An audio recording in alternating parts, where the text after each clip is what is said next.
soir, c'est peut-être la table organisation de la société civile, qu'on m'a demandé de parler des limites organisationnelles, structurelles et politiques des organisations féminines. J'ai choisi peut-être la voie la plus courte et qui me paraît être la plus pratique. J'ai dit bon, je vais parler de deux organisations à travers leur histoire. On va comprendre quelles sont les limites de l'ensemble des organisations parce que c'est valable pour tout le monde. Il y a d'abord quand même une petite surprise qu'on peut exprimer. Si on voit aujourd'hui le nombre d'associations féminines qu'il y a dans notre pays, d'après le Centre de documentation des femmes, il y en a plus de 1061 associations et ONG qui s'occupent des questions des femmes. On est un peu étonné de voir quand même que malgré ce très grand nombre, on n'a pas le sentiment que les femmes exercent une pression de nature à changer les choses ou à améliorer leur statut. On ne va pas chercher très loin. Nous pouvons nous référer au code de la famille qui a été adopté, qui n'est vraiment pas un code révolutionnaire, qui n'est même pas progressiste pour les femmes, qui est même rétrograde par rapport au premier code de 1962. Comment est-ce que cela a été possible avec tant d'associations féminines sur place?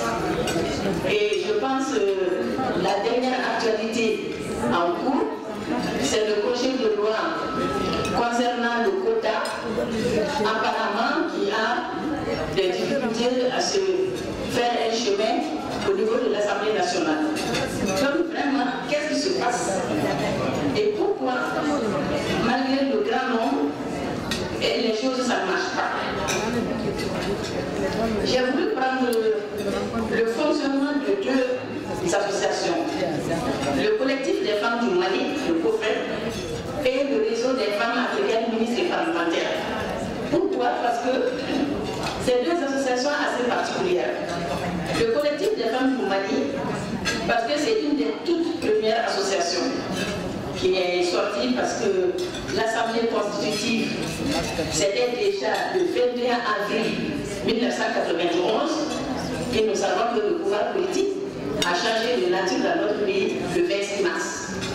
Changement le 26 mars, le 21 avril, pour faire une assemblée constitutive, cela veut dire que tout le travail de préparation, l'élaboration des textes, tout ça avait été fait.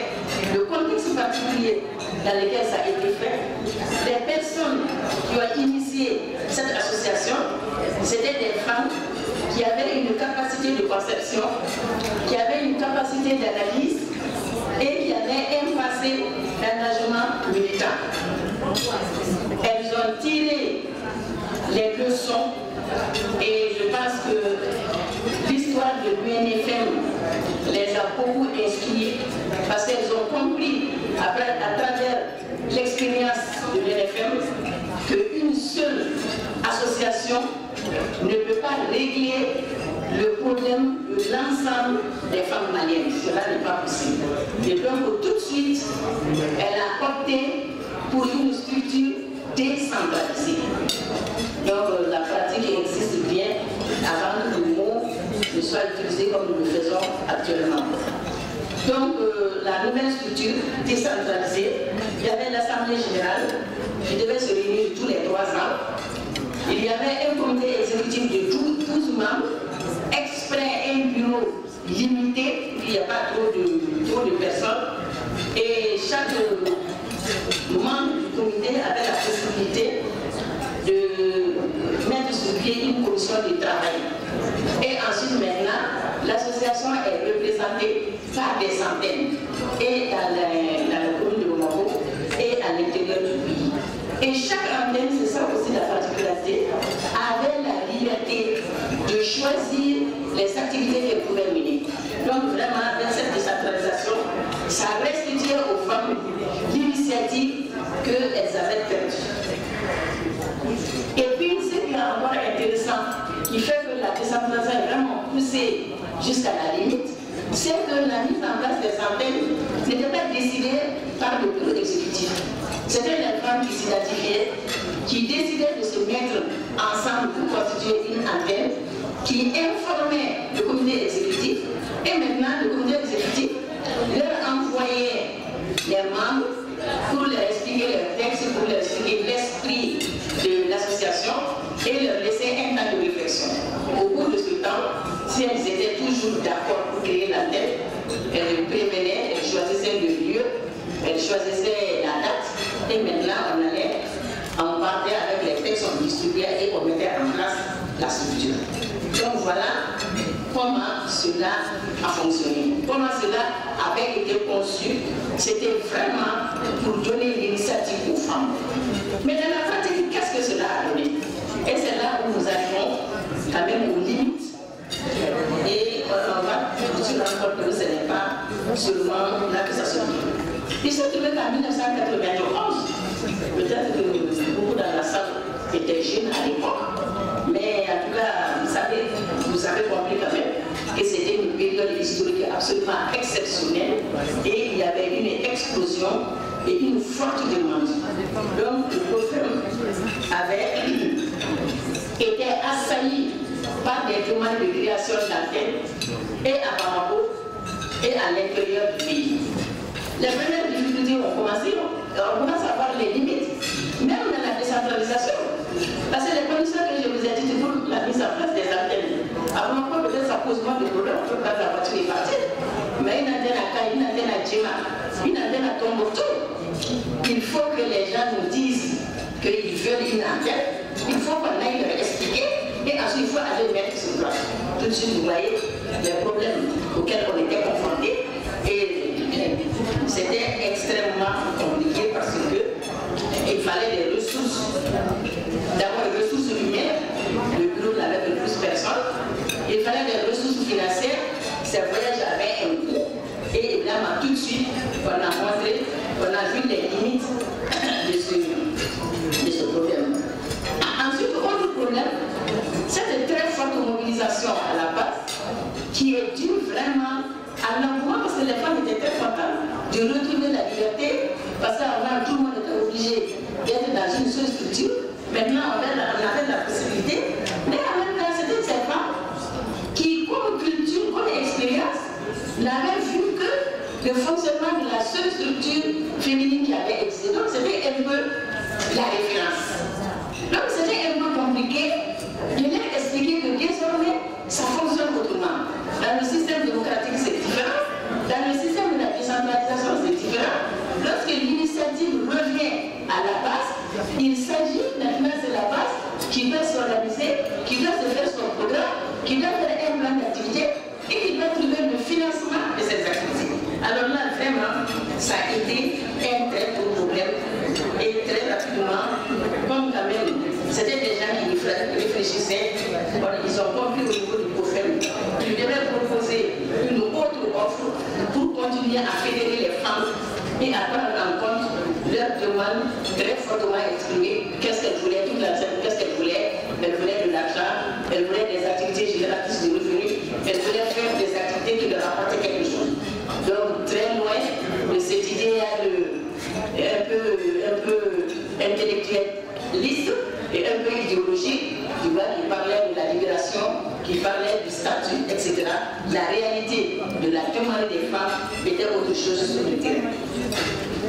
Et puis, une autre difficulté qui a limité en quelque sorte les actions du COFEM, c'était qu'il a été difficile de partager avec les nouvelles personnes qui sont venues l'exigence de rigueur et de travail. Les gens travaillaient dans le bénévolat, les gens se donnaient entièrement au niveau du comité exécutif et on exigeait la même chose au niveau des antennes. Là, c'était très compliqué à cause justement de cette culture et de cette expérience que les femmes avaient au-delà de cela. Et puis, il y avait des vrais problèmes. Le COFEM ne disposait pas de suffisamment de ressources humaines parce qu'il fallait beaucoup plus de personnes avec cette condition, ni de ressources financières, notamment pour se déplacer, pour la mise en place des antennes. Et là, bien sûr, ça a été un très grand handicap, c'était plus qu'une limite. La mobilisation à la base dépassait de loin la capacité d'intervention de l'association. En plus, le choix du COFEM était décalé par rapport aux demandes des femmes qui voulaient être reliées parce qu'on a voulu des liens très étroits avec le comité exécutif. La demande des femmes était autre chose. Les femmes voulaient avoir des liens plutôt étroits avec le comité exécutif. Elles voulaient des activités qui leur permettaient d'être visibles l'endroit où elles étaient. Alors que le COFEM, dans son esprit, dans son entendement, se voulait un groupe de pression pour faire entendre la voix des femmes, valoriser l'image et le statut de la femme, accroître sa participation effective au développement et atteindre une représentation conséquente. Donc vraiment, il y avait un décalage. Mais on s'est quand même rendu compte qu'il y avait un problème et on a essayé de réfléchir pour s'adapter, se recentrer, pour quand même, parce que finalement on est quand même là pour les femmes. Si ça ne va pas très bien, comment faire en sorte qu'on soit quand même en cohésion avec ce qu'elle voulait. Donc dès le mois d'août 1994, naissance 1991, première vraiment réflexion de nature à réfléchir sur la restructuration en 1994. Ça veut dire quand même que toujours dans cette association, le travail de réflexion est resté constant. Donc le comité exécutif s'est élargi avec des personnes ressources et la solution vraiment était qu'effectivement il y avait un décalage et il fallait se recentrer. Il y a eu plusieurs réunions, mais ce problème n'a toujours pas été réglé.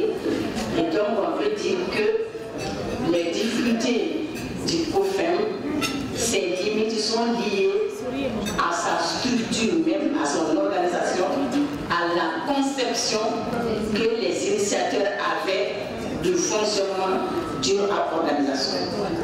Donc, vous pouvez tirer la conclusion. Pour le réseau des femmes africaines et parlementaires, pourquoi j'ai vu ce réseau? C'est aussi une particularité. C'est un réseau, c'est la branche malienne. Le réseau est créé à Ouagadougou en 1994 dans la foulée des conférences régionales africaines sur les femmes du Dakar. Et les objectifs, entre autres, il y a deux qui nous intéressent particulièrement ici: amener les décideurs à accroître la participation de la femme à la vie publique et à l'exercice des responsabilités politiques, et renforcer la collaboration entre les parlementaires et les ministres, entre le législatif et l'exécutif, pour une meilleure gestion des questions de population, de développement et de renforcement des droits des femmes. Donc, si c'est cela, où est le problème? Le problème, c'est encore la nature même de l'organisation. Cette organisation est régionale, même continentale, parce que c'est toutes les parties de l'Afrique qui sont représentées. Donc les textes constitutifs, les statuts des règlements intérieurs, ce sont les mêmes qui ont été élaborés et qui sont en application dans chaque pays. Particularité aussi, parce que les membres de cette association, ce sont des femmes qui ont exercé des responsabilités au plus haut niveau, le gouvernement et le Parlement. C'est des structures supérieures qui existent. Donc, ce n'est quand même pas n'importe qui. Ce qui fait que, et le réseau, notre particularité au Mali, c'est que le réseau est composé des femmes en fonction et ayant fait fonction. Donc des ministres et des députés en activité, et des anciens ministres et des anciens députés. Ce n'est pas partout pareil. Au Mali, c'est comme ça. Alors, quel est le problème? Le problème de ça, les ministres en activité, bon, la priorité, c'est quand même le fonctionnement de leur département. Si moi, je veux faire une activité, j'étais secrétaire général de ce réseau pendant 10 ans. Si je veux faire une réunion, un mercredi sur le conseil de ministre, aucune ministre en activité ne viendra à ma réunion. Sans compter qu'en dehors même de ces réunions, le programme d'activité gouvernementale est tel que, même si elles sont membres, elles payent leurs cotisations, elles sont d'accord avec ce qui se passe, leur présence effective dans les activités du réseau, c'est très compliqué. Les parlementaires, c'est exactement pareil. Quand ils sont en session parlementaire, quand ils ne sont pas en session parlementaire, quand ce sont des réunions, des groupes entre eux, ou quand c'est leur présence sur les terrains, en activité, c'est très difficile de les mobiliser au sein de la structure. Ça, c'est quand ils sont en activité. Quand ils ne sont pas en activité, c'est des espèces assez particulières. Parce que pour avoir été ministre ou pour avoir été parlementaire, elles ne sont plus libres. Il y a quelques cas où il y a des gens qui se retirent complètement et qui restent à la maison. Elles sont très rares. Mais le plus grand nombre, leur fonction leur a donné de la visibilité, elles ont de nouvelles sollicitations, elles sont sollicitées partout et il n'y a pas beaucoup de temps pour le réseau. Donc voilà, donc c'est très compliqué. Donc là, les problèmes récurrents, il n'y a pas de ressources humaines, il n'y a pas de ressources financières. Cette question, bien sûr que c'est une réalité, mais elle vient trouver des questions beaucoup plus compliquées. Et pourtant, une chose est parfaitement possible, parce qu'on a trouvé quand même que lorsque les parlementaires et les ministres travaillent ensemble, elles peuvent influer sur les décisions qui se prennent à l'Assemblée. Nous avons expérimenté cela lorsque les élections, c'était 2007. C'est lorsque, pendant ces élections, pendant le premier code qui a été adopté, il faut arrêter d'accord. Je conclue donc en disant que les limites des organisations sont liées au fait que la vision de ces organisations n'est pas en phase avec les préoccupations quotidiennes des femmes. Il y a un décalage entre les visionnaires trop intellectualistes et les femmes de terrain qui sont préoccupées par les problèmes du quotidien. Comment se rendre à une réunion si on ne paye pas le soutien? Comment aller à une réunion alors qu'elle pense que jeudi ou vendredi, il y a un mariage du voisin ou de la cousine? Comment aller à une réunion alors qu'elle est de cuisine et c'est elle qui doit préparer aujourd'hui? Voilà les problèmes pratiques qu'on doit intégrer pour régler les problèmes.